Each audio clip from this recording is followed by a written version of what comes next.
नमस्कार, MS TV में आपका स्वागत है। मैं हूं कंचन। आई नजर डालते हैं देश से जुड़ी कुछ प्रमुख खबरों पर। मोदी सरकार गांधी परिवार से एक और सरकारी योजना को अलग कर रही है। केंद्र सरकार इस बार इंदिरा आवास योजना का नाम बदलने की तैयारी में है। योजना में होंगे कई बदलाव। एक बिजनेस अखबार की खबर के मुताबिक केंद्र सरकार इंदिरा आवास योजना का नाम बदलकर अब प्रधानमंत्री आवास योजना करेगी। एक सरकारी अधिकारी ने बताया कि इस स्कीम में नाम के साथ भी और कई बदलाव किए जा रहे हैं। इस बात पर भी चर्चा चल रही है कि इस योजना में ग्रामीण शब्द को शामिल किया जाए या नहीं। घरों को बड़ा करने का भी प्रस्ताव। इस योजना के तहत गरीबों के लिए घर बनाए जाते हैं। इस लिहाज से वोट बैंक के नजरिए से भी सरकार के लिए ये योजना काफी अहमियत रखती है। ग्रामीण विकास मंत्रालय ने इस स्कीम में संशोधन से जुड़ा नोट पहले ही पेश कर दिया है। इसमें से योजना के तहत बनने वाले घरों को बड़ा और महंगा भी बनाने का प्रस्ताव है। हर घर की लागत तकरीबन दोगुनी होकर 1.25 लाख हो जाएगी, जबकि इसके लिए मौजूदा आवंटन 75,000 रुपए प्रति महीने का है। मुंबई से छपने वाले कांग्रेस के मुखपत्र कांग्रेस दर्शन में छपे एक लेख पर विवाद के चलते इसके कंटेंट संपादक सुधीर जोशी को बर्खास्त कर दिया गया है।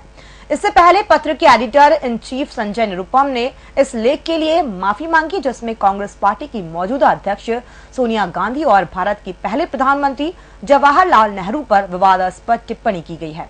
संजय निरुपम, जो मुंबई कांग्रेस समिति के अध्यक्ष भी हैं, इनने खुद इस विवादित लेख से अलग करते हुए कहा था कि इस गलती के लिए जिम्मेदार लोगों के खिलाफ कार्रवाई की जाएगी।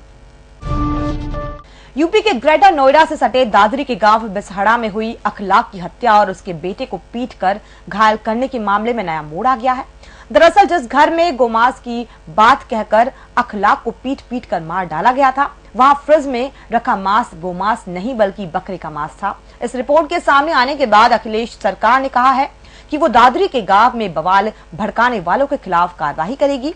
प्रदेश के लोक निर्माण विभाग मंत्री शिवपाल सिंह यादव ने बताया कि पशु चिकित्सा अधिकारी की रिपोर्ट ने ये बात पूरी तरह से साबित कर दी है कि मोहम्मद अखलाक, जिसकी हत्या की गई थी, उसके घर में मिला मांस गोमांस नहीं था बल्कि बकरे का मांस था। शिवपाल ने कहा, हम शुरू से कह रहे हैं कि ये पूरा मामला भाजपा के नेतृत्व में सांप्रदायिक लोगों का किया धरा है। हम भविष्य में भी इनसे सख्ती से निपटेंगे। असम के एक पूर्व कांग्रेस मंत्री के केंद्रीय मानव संसाधन विकास मंत्री स्मृति ईरानी के खिलाफ कथित रूप से अपमानजनक टिप्पणी करने से सोमवार को विवाद शुरू हो गया और भाजपा ने उनकी टिप्पणी को शर्मनाक बताया। भाजपा ने इसकी कड़ी निंदा की। राज्य के पूर्व कृषि मंत्री नीलमणि सेन डेका ने नलबाड़ी में एक जनसभा में कथित टिप्पणी की। भाजपा महासचिव राम माधव ने टिप्पणी को लेकर कड़ी प्रतिक्रिया देते हुए कहा कि कांग्रेस नेता ने स्मृति के खिलाफ शर्मनाक बयान दिया है। उन्होंने ट्विटर पर लिखा, क्या एक महिला के नेतृत्व वाला कांग्रेस प्रबंधन उनका बचाव कर रहा है? वहीं केंद्रीय खेल मंत्री और असम भाजपा के अध्यक्ष सर्बानंद सोनोवाल ने टिप्पणी की कड़ी निंदा करते हुए यहां संवाददाताओं से कहा कि प्रदेश भाजपा जल्द ही उनके खिलाफ मानहानि का मामला दायर करेगी। दिल्ली में 1 जनवरी से शुरू हो रही ऑड इवन स्कीम से सीएनजी कारों को छूट मिली है, लेकिन उन सभी सीएनजी कारों को विंड स्क्रीन पर आईजीएल की ओर से जारी किया गया स्पेशल स्टिकर लगाना होगा। आज से स्पेशल स्टिकर लगाने का काम शुरू हो गया है, लेकिन इस योजना को लेकर कई सवाल खड़े हो रहे हैं। अधूरी तैयारी की वजह से ये योजना सहूलियत की बजाय परेशानी का सबब बन सकता है। दिल्ली सरकार ने देश की राजधानी में रहने वालों की सेहत की फिक्र करने में इतनी देर कर दी कि अब आबो हवा को ठीक करने की कोशिशें भी परेशानी का सबब बनने वाली हैं। जरूरत से कम सीएनजी पंप स्टेशन और ईंधन के लिए गाड़ियों की लंबी कतारें। दिल्ली वाले उन दिनों को भूले भी नहीं थे कि अब नई परेशानी सामने तैयार है।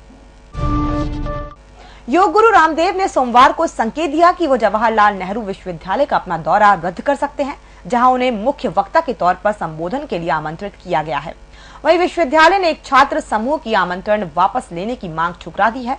रामदेव को बुलाने का विरोध कर रहे छात्रों ने जहां इसे जेएनयू पर दक्षिण पंथियों को मूक हमला करार दिया है, वहीं रामदेव को 30 दिसंबर को संबोधन के लिए बुलाए जाने की विभिन्न राजनीतिक दलों ने भी आलोचना की है।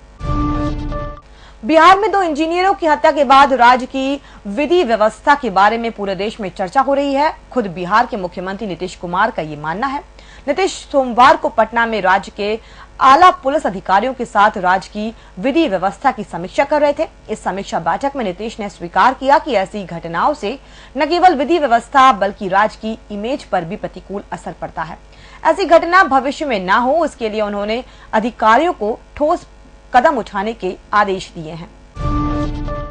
शिवसेना ने प्रधानमंत्री नरेंद्र मोदी की लाहौर की औचक यात्रा की पृष्ठभूमि में आज कहा कि भारतीय खून से सनी पाकिस्तानी भूमि को चूमना महंगा साबित होगा तथा उसने मोदी को याद दिलाया कि इस पड़ोसी देश से बहुत अधिक नजदीक होने का प्रयास करने पर बीजेपी के दिग्गज नेताओं अटल बिहारी वाजपेयी और लाल कृष्ण आडवाणी का राजनीतिक करियर नीचे की ओर चला गया।